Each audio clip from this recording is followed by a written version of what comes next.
डोंबिवलीतील दत्तनगर परिसरात शेकडो नागरिकांनी भारतीय कम्युनिस्ट पार्टीच्या नेतृत्वाखाली केडीएमसी मुख्यालयावर मोर्चा काढला। क्लस्टर योजनेअंतर्गत बाधितांना घरे मिळाली पाहिजेत अशी मागणी नागरिकांनी केली आहे। वारंवार मागणी करून प्रशासनाकडून लक्ष दिले जात नाही, कोणतीही माहिती दिली जात नाही। योजनेच्या बायोमेट्रिक सर्वेक्षणासाठी 10 कोटी रुपये खर्च केले जाणार आहे। सर्वेक्षणाचे काम अर्धवट झाले आहे। तसेच सर्वेक्षण झालेल्यांची पडताळणी झाली नाही। ज्यांची पडताळणी झाली त्यांची यादी प्रसिद्ध करण्यात आली नाही, तर यादी प्रसिद्ध करण्यात यावी। तसेच ठप्प झालेले सर्वेक्षण पुन्हा सुरू करण्यात यावे। या मागण्यांसाठी नागरिकांनी मोर्चा काढला।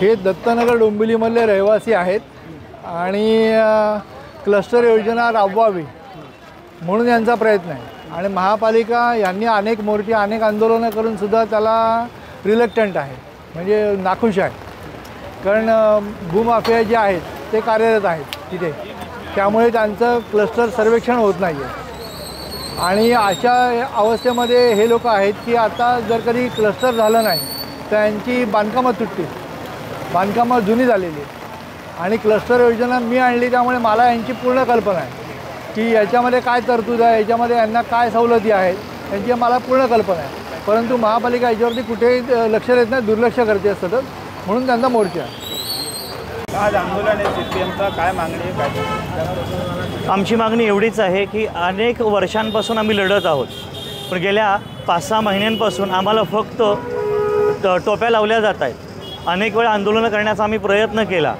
पण स्थगित करायला लावलं। पण आज मात्र आम्ही कोणत्याही गोष्टी ऐकणार नाही आहोत, कारण आमची मागणी आहे की आम्हाला आमची हक्काची घरं असली पाहिजेत। पण याच्यामध्ये जे सरकारनं 10 कोटी रुपये मंजूर केले त्यातले जवळजवळ 10 कोटी संपले। खरं तर हे 10 कोटी 41 विभागामध्ये करायचे होते, पण 2 विभागामध्ये हे संपले। हे नक्की गेले कुठे, कोणाच्या खिशात हे पैसे गेले अजूनही कल्पना नाही। काय मागणी होती तुमची, जरा सविस्तर सांगा मागणी काय?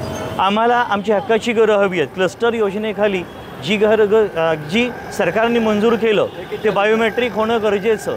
आणखी 60 ते 70% फक्त बायोमेट्रिक झालं, ते बायोमेट्रिक बाकीचं होणं गरजेचं। त्याच्याशिवाय अनेकांची अजून पडताळणी झालेली नाही। पडताळणी एवढी कमी प्रमाणामध्ये सुरू आहे की अक्षरशः 10-15 लोक, 5000 लोकांचं होणार कधी? आणि मग त्याच्यानंतर आम्हाला घरं मिळणार कधी? आपण बघतोय पावसाळा सुरू आहे, कल्याणमध्ये एक इमारत पडली, डोंबिवलीमध्ये पडली। असं जर होत राहिलं तर आमच्या मरणानंतर आम्हाला घरं मिळणार का?